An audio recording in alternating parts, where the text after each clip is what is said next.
Hallo almal.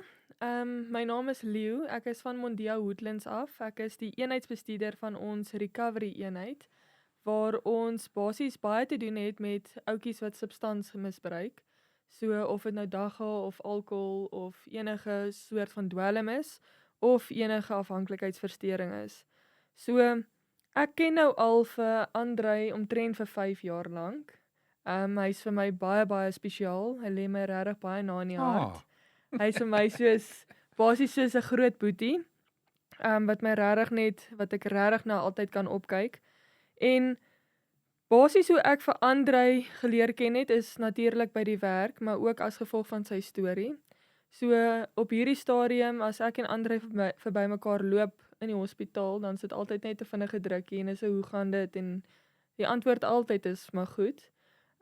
Maar ek dink wat 'n mens soms aan dink is jy sien nie noodwendig 'n ou se verlede nie en dit waardeur hulle gegaan het nie. Jy sien net die dapper soldaat wat altyd voor jou staan. En soos huidigelik is Andrei een van die ouens wat verskriklike hoë energie vlakke het. Um lyk nie so nie, maar ja, ek is nogals fiks. ja, so altyd 'n baie besige man. En hy hou nie noodwendig baie van struktuur nie. Maar ek dink die struktuur doen hom natuurlik goed. Maar op die einde van die dag is struktuur ook 'n ding wat jou baie verveeld laat voel en dan natuurlik gooi 'n mens maar ander dinge ook in die werking in net sodat jy bietjie beter begin voel of dat jy voel jy doen iets anderste. En die rede vir hoekom ek dit sê en dit is nie net noodwendig negatiewe aspekte van jou wat ek uitwys nie, maar dis ook natuurlik hoe ek persoonlik ook is. Ek is ook 'n ou met baie hoë energievlakke en 'n dryfkrag en as ek nie iets kry om myself mee besig te hou nie, dan neem dit noodwendig 'n tol en dan probeer jy ander dinge om op te kom vir dit wat jy eintlik nodig het. Maar Andrei self is nou al 16 jaar lank skoon. Um en Andrei, vertel ons net so 'n bietjie van wie jy is en van waar af jy kom en so aan. Goed, dankie Leo. Man, ja, ek sê altyd ek lyk nie fiksie, maar want ek is besig. Ons is bietjie high functioning. Ander mense noem dit OCD en daar's al hierdie woorde vir dit, maar ek hou daarvan om besig te wees. As ek nie besig is nie, dan soort van klim ek terug in my boks in en ek kruip bietjie weg. Maar ek is Andrei. Ek is oorspronklik van Kaapstad af. Ek is nou al 9 jaar lank in Bloemfontein en ek het Bloemfontein toe verhuis vir werk. Ek het 'n geleentheid gekry met Mondia Health en ek is nou 6 jaar by die maatskappy en yes, ek het regtig 'n doel gekry daar as iemand wat uitreik na ander mense wat hulle self vind in 'n posisie waar ek myself gevind het heelwat 'n paar jaar, 16 jaar terug. En ek kom van 'n agtergrond af waar ek dwelms gebruik het.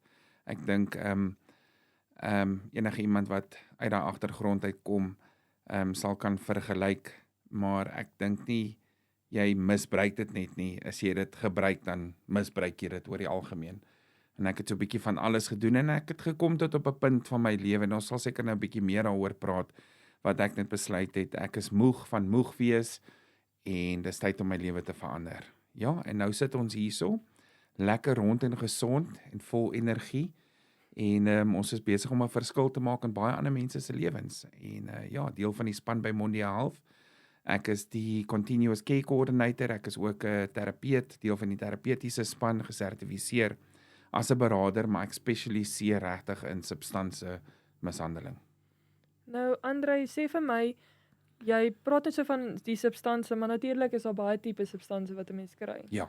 So met watse substansie het jy nou al geëksperimenteer? En waarmee en met watse substansie het jy eintlik die hele tyd mee aangehou? Leo, daar's hulle sê marijuana dagga is die gateway van 'n leefstyl van addiction en dit het definitief daar vir my begin. Julle wat vandag luister, baie van ons daar buite het dalk al net bietjie geëksperimenteer met dit of dit probeer.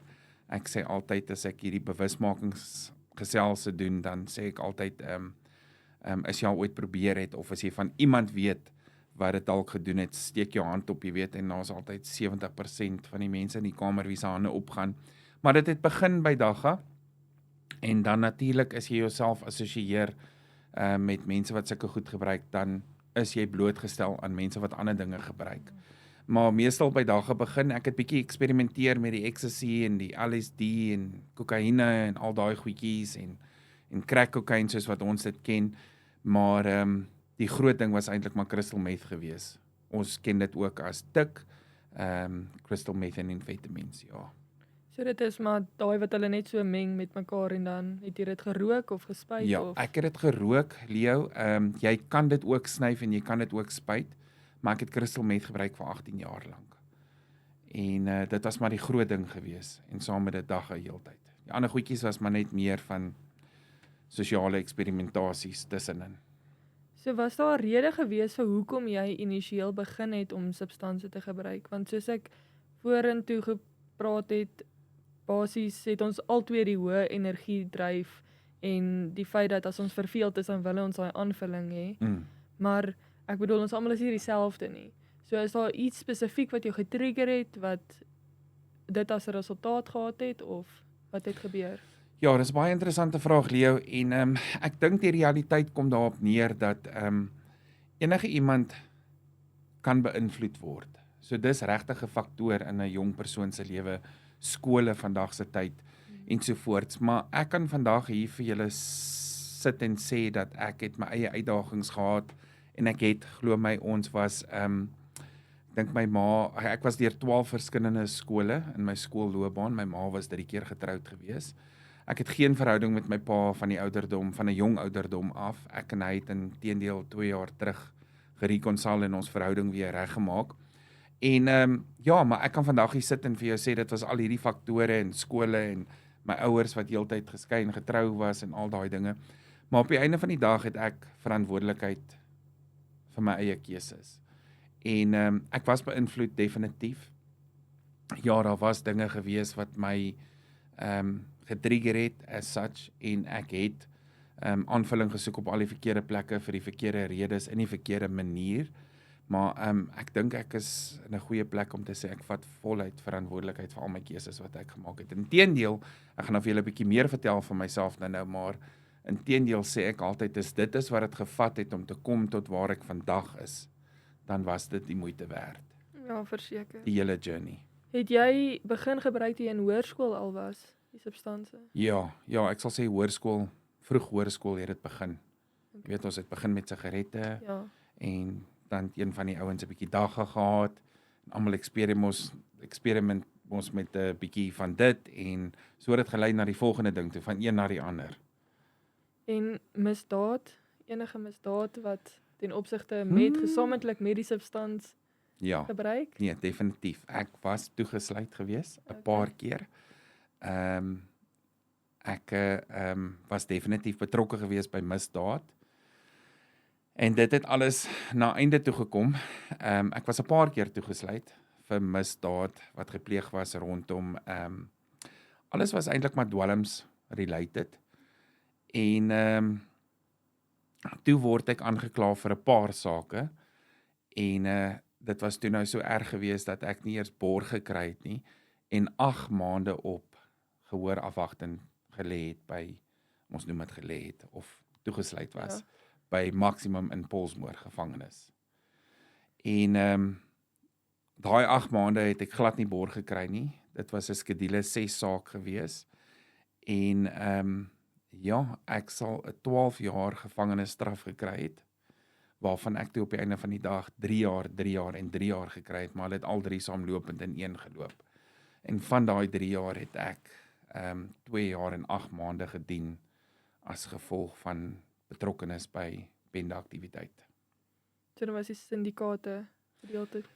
Ja, voordat ons of voordat ek straf gekry het, was ek betrokke gewees by 'n syndikaat in die Kaap. Die Kaapse lewe is maar vinnig en daar was 'n gesegging wat sê if you can't beat them, join them. Ek het hulle maar gejoin. Natuurlik. En in die gevangenis ook, if you can't beat them, join them, en dis hoe ek betrokke geraak het by die bendeaktiwiteit in die gevangenis. So by Pollsmoor is daar natuurlik ook hierdie nommerbendes. Ek is die 26, 27 en 28. Ja. So jy was van watter nommer was jy deel van? Deel van die 26 bende, ja. Okay. dit gaan maar meer oor geld en dan die 27 bende gaan bietjie meer oor, hulle noem dit gif en bloed en dan die 28s gaan meer oor bloed en die dood. En dan sal 'n klomp ander goed wat gepaard gaan saam met dit. Maar ek was deel van die 26 bende lid. I can walk the walk, I can talk the talk. So ja, ek was deel gewees van dit vir so tyd van 8 jaar. Okay. So toe ek 'n paar keer toegesluit was vir die misdaad en aktiwiteite goed wat ons mee besig was, voordat ek gestraf was ek altyd daar gewees in en uit, oor 'n tydperk van so 8 jaar, totdat ek nou 'n vonnis opgelê was van 3 jaar.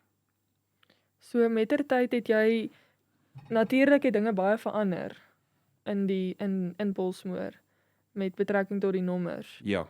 Maar was daar ooit 'n tyd wat jy gevoel het toe jy nou uitstap uit daai leefstyl uit, dat jou lewe in gevaar was? Leo, ek moet vir jou sê dat baie het verander vandat af die gevangenes se bende begin het baie jare terug, om spesifiek te wees in 1812 het dit begin. Maar ja, baie het verander tot en met vandag toe. Ek moet vir jou sê dat ek dink ek het baie voordeel gehad en voorkeur. Ek het maar mense geken. Dit is moeilik om te sê die regte mense geken, want dit was almal die verkeerde mense. Maar ek het regtig mense geken wat vir my baie voordeel gegee het. En ja, toe ek nou besef dat ek is nou 'n pa en ek is moeg van hierdie lewe leef en ek wil nie meer so lewe nie, toe het ek nou natuurlik die keuse gemaak om te sê ek is nou moeg van moeg wees, ek wil nie meer so lewe nie. En ek het maar my aansoek ingesit en hulle in kennis gestel dat ek onttrek. En ek was, soos hulle sal sê, die voordeel gegee om te kan onttrek. Dit was 'n bietjie van 'n proses. Dis baie militêr bys, so dit gaan deur 'n hele prosedure. Maar nee, ek was nooit regtig in gevaar gewees nie. Ek sê weer, ek het natuurlik mense geken wat bietjie gewig agter hulle name gehad het, en dit het baie my guns getel. Maar ek het ook my hart vir die Here gegee terwyl ek daar was, en ek het my hele leefstyl aangepas en besef ek wil 'n pa vir my kind wees. So is dit dan die rede hoekom jy initieel gestop het, of? Absoluut, ja. Ek was ook op vir parol 8 maande voordat ek parol gekry het. So 2 maande nadat ek onttrek het van die aktiwiteit binne die gevangenis, is ek gesê gewees ek gaan parol kry in 6 maande. Toe loop ek 'n baie reguit pad, want 'n ou se hart begeer net om uit te kom, Ja. en weer deel te wees van die samelewing. En van die kleintjie natuurlik ook. Ja, my seentjie speel 'n baie groot rol in alles. Ja. Daar's 'n dokumentêr oor my lewe wat uit Amerika uitgemaak is. Hy het dit al gekyk, hy ken die hele storie in detail. Hy het al gesit in sy skool terwyl ek 'n bewusmaking by die skool doen. So ja, hy's 'n groot deel van die rede hoekom ek my lewe so drasties verander het. So hoekom het jy initieel probeer deel vorm van 'n syndikaat of en selfs natuurlik toe jy nou in Polsmoor is om deel te gevorm het van die nommers? Dit is 'n moeilike vraag. Ek dink dit gaan baie gepaard met die keuses wat 'n ou maak met die dwelms. Jy weet, jy is nie regtig by jouself nie. En daai hele faktoor van jy soek aanvulling in die verkeerde plekke. Jy soek nie soveel 'n rede nie, maar sonder dat jy dit eers besef, raak jy deel van iets en jy probeer jouself bewys. En dit is wat ek gedoen het, en jy weet, hulle het vir my altyd gesê, by die groep wat ons betrokke was, buite die gevangenis en selfs in die gevangenis, het hulle altyd vir my gesê, jy wil dit hê, jy wil hier wees, jy wil dit doen. En ek het dit embrace in 'n mate, ek wil dit gehad het. Ja. Jy weet, en ek het net tot besef van gekom, dit is nie die lewe wat ek wil hê nie. Ja. En toe het ek alles net so omgedraai. So natuurlik is die substansie wat jy gebruik het, is natuurlik hardcore drug. Definitief, ja. So het julle dit natuurlik was daar, ek weet nie, baie mense het mos nou maar voorgevoelens en allerlei idees van hoe tronke is. Maar is dit eintlik, kry mense dit in die tronke? Ja, definitief. As jy deel is van die bende, as jy 'n bende lid is, dan het jy daai voordele, maar dit is definitief baie groot in die gevangenisse, net sowel hier buite in die vrye wêreld ook. Maar jy kan enigiets daar kry. ek het al warm pizza in die gevangenis Ah, geëet. sy, Warm. lekker. Wat gedeliver is. So lekker Uber Eats Ja, nou delivery. ek dink nie dit was Uber Eats daai tyd nie, maar ja, die beamptes Ja. bring hom vir jou in of bestel dit en bring dit vir jou in. Alles werk maar om geldjies. Nee, Jy dis weet, maar ons het al lekker. warm pizza Ja. geëet. Jene. Ja. Nee, jy kan enigiets daar kry. Net sowel hier buite. Die realiteit is dat vandag se tyd kan jy dwelms op elke hoek en Ja. draai kry. Ja. En baie hartseer faktore is ook dat in die skole Ja. is dit oral, jy Ja. weet. So dit is money talks, Leo. Ja, ja, Money talks. natuurlijk. Ja, ek bedoel ons is nou die dag tog by een van die hoërskole hier in Bloemfontein gewees. En ek bedoel dis soos wat jy my vanoggend vertel het, is mense kan net eintlik die populasie vra of jy kan net eintlik in 'n skool omgewing vra of eintlik net by 'n werk vra en vir die ouens net sê dat as hulle eerlik is, kan hulle net hulle hande opsteek Ja. as hulle of die substansie gebruik of weet of hulle iemand ken wat substansie gebruik en dit is soos wat jy sê, dit begin alles met hierdie gateway drugs. En die nuwe inding is deesdae vapes. Ek bedoel, dit is ook sal heel moontlik een of ander tyd tog geklassifiseer word as een of ander gateway produk. Ja, ek hoor daar's klaar sprake van dit, maar ek dink Ja, so. ja. Want ek bedoel die CBD oil ensovoorts is al klaar in die vape-produkte ook. So hoe behalwe nou vir jou seun, hoe in die proses wat dit nou gevat het, hoe het jy eintlik gekom dat jy regtig gestop het en besluit het dat luister hierso, okay, maar ek is nou klaar met hierdie tipe lewe en ek wil nou iets anders hê. So Leo, ek het uitgekom is die term wat ons altyd gebruik. Ekskuus, ek het uitgekom in 2010 en terwyl ek nog daar was en ek het my seentjie ontmoet deur hierdie dik stuk glas in Polsmoor Maximum gevangenis. Toe hy net gebore was en eers na 6 maande kon ek toe kontakbesoek kry. En ja, dis 'n getuienis, so ek deel dit graag met julle want ek glo regtig dit kan iemand motiveer of iemand se lewe dalk verander, jy weet. En daar was 'n tyd wat ek nie geweet het of Dexter regtig my kind is nie. Want sy ma was betrokke by haar leefstyl gewees, jy weet. En ek gaan nou net gou so 'n bietjie terug om vir julle konteks te gee. En sy was in prostitusie ingewees. Baie upper high class prostitusie en ek was okay gewees met dit en sy was okay met wat ek gedoen het, maar ons was eintlik maar net so messed up van die dwelms wat ons gebruik het. Sy's 'n rekenmeester vandag en 'n boekhouer. Okay. Sy doen baie goed. Ja. Ek doen wat ek doen. Ons is nog altyd ma en pa van dieselfde pragtige kinders. Ons het 2 kids. Maar ja, nee, sy het hom na my toe gebring en daar was altyd daai twyfel van is dit regtig my kind? Jy weet, en dit ons toets hulle doen natuurlik. So Dexter was die eerste faktor gewees wat vir my regtig gehou het en gesê het ek wil 'n pa wees vir my kind. Maar toe ek daar uitkom toe my parol goedgekeur was, toe gaan ek na 'n rehabilitasiesentrum toe, 'n langtermyn rehabilitasie vir 12 maande. Ja. En ek het die Here begin dien in die gevangenis en daar was altyd daai twyfel van doen ek dit omdat ek bang is vir wat dalk kan gebeur omdat ek onttrek van die bende af of doen ek dit regtig omdat ek die Here wil dien. Ja. 2 dae in die gevangenis in, toe is daar 'n pastoor eintlik van Amerika en hy het baie diep met my gepraat en die boodskap wat hy gedeel het was reguit in my hart en toe het ek my hart vir die Here gegee, soos in voluit. En ek dink dit was regtig my omdraaipunt gewees. Ek dink daar's 'n mate van my toe ek nog daar was en ek het 'n datum vir parol dat ek gedink het ek doen net wat reg is net om te kan uitkom. Do what it takes to make it. Fake it Ja, till you make it, ja. sê hulle. Maar ek voel die Here het my regtig aangeraak daar en vir my toe 'n tweede kans in die lewe gegee. Ek het baie betrokke geraak by die rehabilitasiesentrum. Ek het deel geraak van die leierskap daar en ek het 'n passie gekry vir dit om uit te reik na ander mense toe en hulle te help waar hulle self bevind waar ek myself bevind het. Ja. En dit was 'n groot motivering vir my. Dit is 'n ding wat my gedryf het en vir my regtig die oomf gegee het, as ek dit so kan sê. Dit was vir my rewarding. Dit het my hart vol gemaak en hoe meer ek vir ander mense die pad kan wys dat daar is hoop, as ek dit kan maak, kan jy dit maak. Niemand was vir my lief nie, maar kyk waar is ek vandag. Jy weet, ek het in my ander mense het in my geglo toe ek nie myself geglo het nie. Daai boodskap met ander mense deel. Dit het vir my regtig gedryf gegee. En ek het daarop 'n platform gebou en ek het baie betrokke geraak by die rehabilitasiesentrum. Ek is toe Amerika toe vir 6 maande om 'n kursus te gaan doen. Hulle het vir my gesê jy sal nooit die land verlaat nie as gevolg van jou kriminele agtergrond. Ja. Ek het 'n 10 jaar visa gekry vir Ja, Amerika. sy.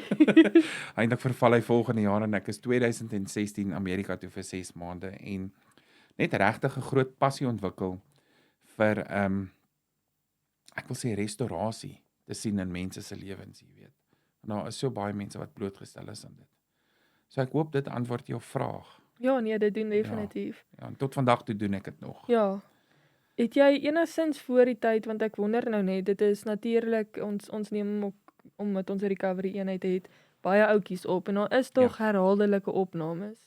So my vraag is eintlik net, het jy al een keer probeer om op te hou en toe het dit nie gewerk nie, of was daai net soos jou solid jou eerste keuse gewees? Eerste keer wat jy het besluit het en dit het toe suksesvol uitgewerk? Ja, ek moet vir jou sê eerlikwaar, ek het nooit teruggekyk nie. Ek het nooit van die bus af geval nie. Ek weet dit gebeur baie. Ja. Ek gee die Here eer vir dit. Ek is nie 'n pastoor nie, ek is baie dankbaar vir die Here want hy het my lewe gered. Ek moes dood gewees het of lewenslank in die gevangenis vir die pad wat ek gestap het. Maar ek voel 'n ou se geestelikheid speel 'n groot rol in dit. En dan jou familie en vriende, die support is regtig baie belangrik. Ja. Ek sien dit elke dag, ek is seker jy sien dit, baie ouetjies kom vir rehabilitasie om hulle lewe te verander, maar dan gaan hulle terug na dieselfde omgewing en setting toe, en dan die naastes, geliefdes, verstaan nie regtig wat hierdie persoon mee deel nie. Ja. So ek dink dit speel 'n groot rol. En dan ook dan natuurlik sien ons ook dat as ouetjies by ons inkom, dan as hulle nie self besluit het om te kom nie, 100%. dan is daar geen Dis die sukses grootste rede. Ja, dit moet uit hulle eie hart uitkom en hulle moet 'n besluit neem. Al het hulle nie noodwendig 'n rede vir hoekom hulle wil skoonkom nie, Ja, maar net die feit dat hulle daai besluit vir hulle self neem en sê dat maar ek het myself gebring, ek wil skoonkom. En dit is ook obviously hoekom hulle so baie keer sê net maar relapse is ook omdat hulle baie keer nie deur hulle self opgeneem word nie. Dit is iewers die ma of die pa of die vrou wat wil hê hulle moet inkom. So dit maak ook natuurlik 'n groot verskil in hulle rehabilitasieproses. nee, 100%. Ja. Nou Andrei, ek het nou eintlik 'n vraag soos wat dink jy wat sal jy vir ouetjies nou voorstel en wat doen jy? Wat stel jy eintlik vir ouetjies voor wat baie graag wil skoonkom? Ek bedoel nou, soos ons nou klaar gesê het, jy het nou klaar jou besluit geneem, jy wil skoonkom. So wat dink jy, wat is die stappe wat gevolg moet word of wat voel jy moet regtig in plek wees vir dit om suksesvol te wees? Goed Leo, ek gaan sommer met die kamera praat want ek hoop ek praat in iemand se hart in vandag en dat hulle die boodskap kry. Ek dink die eerste stap is soos Leo nou gesê het, dit moet 'n selfbesluit wees. Jy weet, baie keer neem ons mense op vir behandeling in ons veld van werk. Dan is daai persoon daar teen hulle wil. Ja. Omdat dalk hulle werk hulle daar wil hê of 'n geliefde, 'n man of 'n vrou. Jy weet, almal soek jy daar, almal wil hê jy moet hulp hê, maar jy's nog nie reg nie. So die grootste eerste, daar's 3 goed wat vir my soos 'n groot pilaar is en dit is nommer 1, die besluit moet uit jou hart uitkom. Jy moet sê ek is reg, ek is moeg van moeg wees en ek wil nie meer hierdie leefstyl leef nie. As jy daai besluit maak, dan is die koel deur die kerk, dan is jy op die regte pad. Nommer 2 is natuurlik moet jy baie support hê van jou geliefdes, van jou vriende, van jou familie. Jy moet ook kan afskakel van die ou vriendekring waar jy dalk die verkeerde besluite saam mee gemaak het of wat jy gebel het en gesê het, "Hey, gaan ons vanaand bietjie uit, gaan ons gaan drink," al daai tipe dinge. Jy moet die ouens kan afsluit of uitsluit en jy moet vir hulle kan sê, "Kerels, ek stel nie belang nie, ek het opgehou drink of ek het my lewe verander." Maar jy moet jouself heeltemal distans van daai leefstyl af en van daai sosiale kring af. Ja. En dan laastens my derde punt is die nasorg, die support. As jy kom vir behandeling by ons byvoorbeeld, is jy in 'n veilige plek. Jy praat die regte dinge met jou sielkundige, met jou terapeute, met jou psigiater. Jy in die groepsessies praat jy die regte dinge want jy wil verander en dis great. Maar as jy daar onder daai dak uitbeweeg, gaan jy weer terug na jou omgewing toe. So dis baie belangrik dat die familie of die geliefdes, jou familie waartoe jy teruggaan, op dieselfde blaadjie is en laat hulle ook support kry en weet waarmee hulle deel. So dis 3 goed. Jou keuse, die ou sirkel en natuurlik die nasorg support. Dit is 3 goedjies wat ek vir julle wil gee. Pillars of strength. Pillars of strength. That's Ek weet daar's baie ander metodes in die substansiebehandeling industrie, veral as dit kom by die 12 steps ensovoorts. Ek is 'n voorstander van jou geestelike lewe moet in stand wees maar ek dink daai 3 goedjies en dit begin met 'n keuse wat jy self maak. 100%. En sou jy sê, want ons het nou natuurlik ook al baie ouetjies gehad en ek bedoel dit gaan nie net oor die pasiënte wat ons het nie, maar die ouens in ons persoonlike lewens en die vriendekring wat sê maar ek het begin met crystal meth byvoorbeeld, maar alkohol is tog nie so bad om dit te meer replace nie of okay, maar dan gaan ek nou net terugval na dagga toe. Wat dink jy van dit spesifiek? Ja, dit is moeilik. Ja, ons kry dit baie ouens wat inkom vir alkoholisme of hulle drank is heel uit buite beheer. En dan dink die persoon ek kan net minder drink of meer gereguleerd of ek gaan net 'n drankie drink. Daar's 'n gesegging ook in recovery wat sê once in recovery, always in recovery. Dit raak 'n leefstyl. En as jy jou mure laat sak vir 1 drankie of minder drink, dan het jy klaar die fight verloor. Ja. So ek weet ook baie mense wat ander tipe substansie gebruik, settle dan vir ietsie les, soos dalk net bietjie dagga. Ja.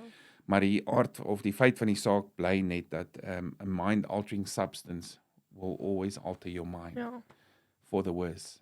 En ons ervaar al hoe meer in ons lyn van werk dat mense sukkel met substance-induced psychosis as gevolg van dalk net dagga. Ja. Kyk, dit gaan dalk vir jou verskil affekteer as wat dit met my doen.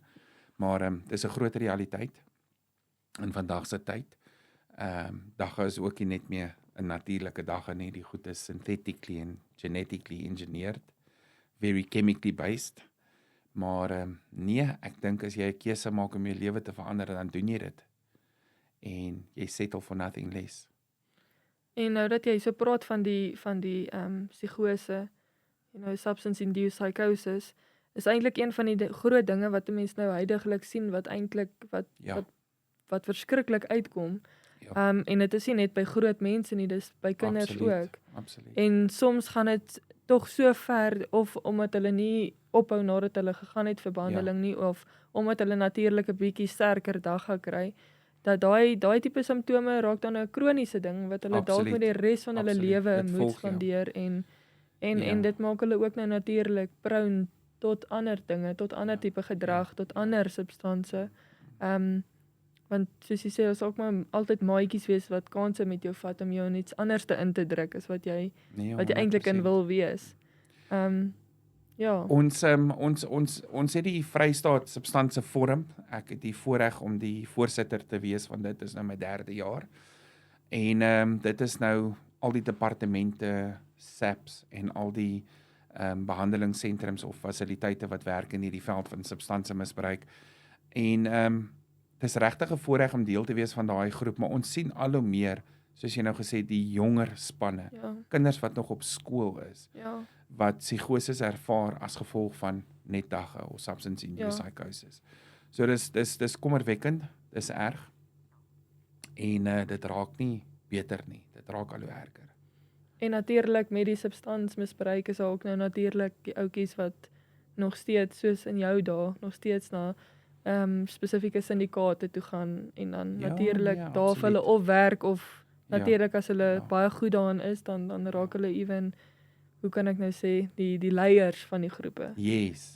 Dit evolve, dis soos 'n chain reaction, En dan is daar natuurlik ook allerhande ander tipe van, hoe kan ek nou sê, dinge wat gedoen word wat obviously dit raak net erger, die society nie reg is nie. Dit raak net erger.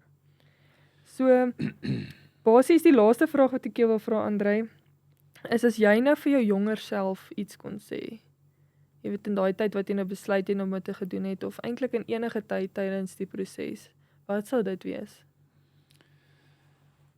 Ek sê altyd as ek hierdie bewusmaking praatjies doen by die skole of maatskappye of as ek met iemand anders praat wat ek aanraai om hulle lewe te verander, dan sê ek altyd, ek wens ek het iemand gehad soos jy om die goed vir my te sê wat ek vandag vir jou sê.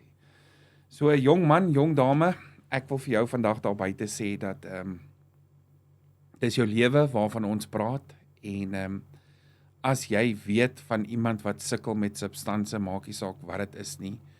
Jy kry klomp verskillende addictions, van seksuele addictions en alcohol, dwelms, Gambling, pornography, ja. Food, nie te vinnig kykie. Sê. En ja, addiction knows no color, addiction knows no age, no race, no gender. So ek wil vir jou vandag sê dat ek dink die beste tool wat ons het is education. Om awareness, bewusmaking te versprei. Ja. Absoluut, net om mense te kan leer daarvan en ek wens dat ek het iemand gehad om hierdie tipe gesprekke met my te gehad het toe ek jonger was, toe ek begin eksperimenteer het. En dan kan ek dalk meer informele besluite geneem het. Maar back in the day was dit nie so groot ding nie. Ja. Ek dink inteendeel die HIV pandemic was groot en vandag, according to statistics, is die dwelm 'n groter pandemic is HIV in Suid-Afrika. Dis feite. Ja. Maar ek wens regtig daar was iemand om hierdie tipe gesprekke met ons te hê daai tyd. Jy weet, ek dink ADHD en OCD daai tyd was frowned upon. Ja. Ja, nee, ek wens ek het iemand gehad daai tyd wat vir my gesê dis jou lewe waarvan ons praat. Dis nie die lewe wat jy wil hê nie. Ja. Dit is nogal erg om dit te hoor in daai tipe van persepsie af. As ek dit nou so kan stel, is letterlik dat ek meen jy's 'n ouer daar uitgekom het ensovoorts en ek bedoel mense moet eintlik baie dankbaar wees vir alles as ek nou in jou skoene was, want ten minste het jy regtig soos nie noodwendig experience nie, sou ek sê. Maar wat ek bedoel is jy's regtig iemand wat as 'n mens met jou praat wat verstaan. Ja. En ek dink dis hoekom wie ook al na jou toe uitreik, jy's altyd daarso. En ek bedoel dis hoekom ek dink en hoekom ek sê jy's regtig my baie spesiale mens, want daar's nooit 'n tyd wat 'n mens nie op jou knoppie druk wat jy nie daar sal wees vir 'n mens nie. En Dankie Lea. en jy hardloop tog die nasorgprogram ook Ja. met al die ouetjies. En ek weet al herhaaldelike kere wat jy by mense se huise net opgedaag het om te gaan help. En ek dink dit is nogal 'n baie moeilike, maar eintlik ook 'n bevredigende werk. Dis die woord bevrediging. Bevrediging. Ek glo dat ons as Mondia Health, ons is landwyd, Ja. maar ek glo dat ons is 'n voorstander en 'n model vir as dit kom by addiction treatment. En soos ek sê, ek sit in die forum vir die Vrystaat en ek verteenwoordig Mondia in die privaat sektor en ons maak regtig 'n groot verskil. Maar ek dink ons het baie meer bewusmaking nodig. As dit kom by prevention is better than cure. Ja. En dit moet eintlik maar in die skole begin. Dit moet in die skole begin. Die skole laat ons nie altyd in nie. Ja. Ja. Dis eintlik Maar ek skop die deure af. Ja, ons sal maar net moet. Ons sal maar net moet. Ons moet Ja. ons moet bewusmaking versprei. Ons moet die jong spanne leer. Ja. Jy weet, hulle besef nie hulle is eintlik maar onder die indruk dat om dagga te rook is nog cool. Ja. En dis wettig. Ja. Jy weet, dis 'n hele wanpersepsie daaroor. En eintlik is dit heeltemal iets wat eintlik hulle lewens nie vir nou net vir 'n rukkie vernietig nie, maar ook vir die toekomstige jare. En ek bedoel, dit vernietig families net so erg. Ja, maar baie dankie Andre vir jou tyd. Dit was regtig wonderlik om hierdie tipe van inligting van jou af te kry wat jy nie noodwendig altyd met almal deel nie. Ja, baie dankie. Nee, ons maak die duiwels skaam. Ons sê dit soos sê. dit is. Dankie vir jou, Leo. Dis 'n plesier. Goed, lekker dag. Dankie.